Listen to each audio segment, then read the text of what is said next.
Have you seen this what I ordered versus what I got scenarios before? While it could be super hilarious, it's very frustrating, especially for small business owners. And so in this video, I'm going to be talking about some challenges small businesses face and share some tips I think could be helpful. My name is Dami, and I like to discuss ideas around economy, business, and governance in developing countries. So what is one major challenge that small businesses face? I'll say corruption. We hear people say, I can't do business here because people are dishonest, people want you to pay a bribe to get anything done. Yes, we agree, corruption is terrible for business. But if we can understand why people engage in corrupt practices, that might help us in being able to avoid or mitigate corruption in our business. So, I read somewhere that there are three main reasons why people engage in corruption. First is that people want to make progress in their lives, and so they want the better cars, the bigger houses, and would usually do anything to achieve these goals. The second is that there's a cost versus revenue structure.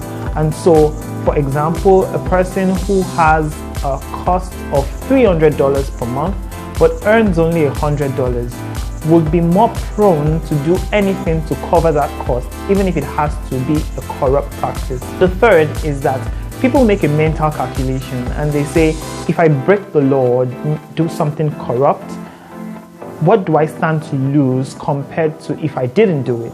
And if the punitive measures are not strict enough to deter people, they will usually engage in corrupt practices. So as a small business owner, knowing this, when you have to deal with your vendors or authorities, how can this knowledge help you? The first thing I'll say is that it's usually a very good idea to internalize as much cost as possible. Now, I know this is very expensive, especially in the beginning, but if you can build a business model around internalizing much of your costs and eliminating the middlemen, then that usually seems to be a more sustainable approach towards running a business, especially in developing an informal market. Also, another very good tip is that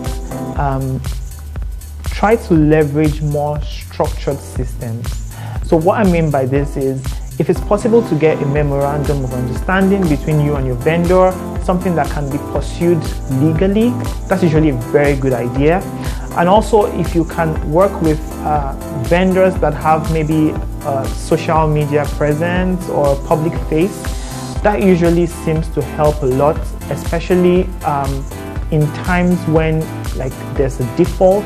Then these people can be called out, or they can understand that there's significant risk to their business by delivering subpar quality goods, right? I feel the problem usually comes when there's a lot of interaction with people who are more or less faceless, and so there's no risk to these people if they don't deliver quality.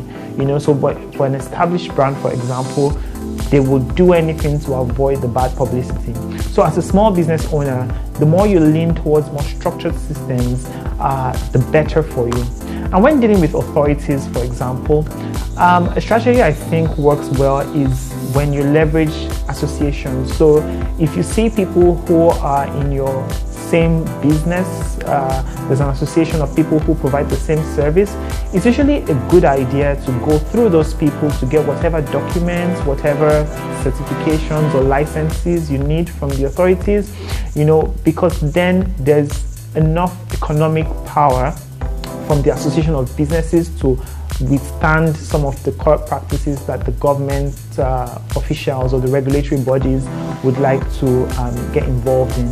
So if you can leverage associations, that's usually a very good idea. Also, when dealing with vendors, understanding that every vendor has a cost structure. So when you're trying to strike a partnership or make an order from these people, driving long-term partnerships is usually a better idea, where the vendor has an understanding that this is the amount of goods this business seeks to order from me over this period of time. And if he understands that it covers his cost, they'll be more prone to giving more quality products because they know that over a certain period of time, their costs are covered. as against just having to give a one-time order where you can now get more subpar quality. Like I have an example where there's a business owner who knows that no matter what happens, even if there's a scarcity in the market, his vendor will always get goods across to him because the vendor will bypass every other person and deliver to this business owner because they have an agreement that is long lasting as against one-time agreements with other businesses. So considering this can also be a very good option for you as a small business. Take for example, you make cakes, and making cakes for customers, you also have to deliver the cakes. If you can internalize that cost of delivery and maybe have a dedicated delivery rider who you work with all the time, so that will ensure that your orders get delivered in a more efficient manner. There's a better rapport with the customer as against getting one-time orders of several delivery riders that can cost your business more in the long run. So I hope these tips have been helpful, and if you have any suggestions, I'd like to read them in the comments below. Until next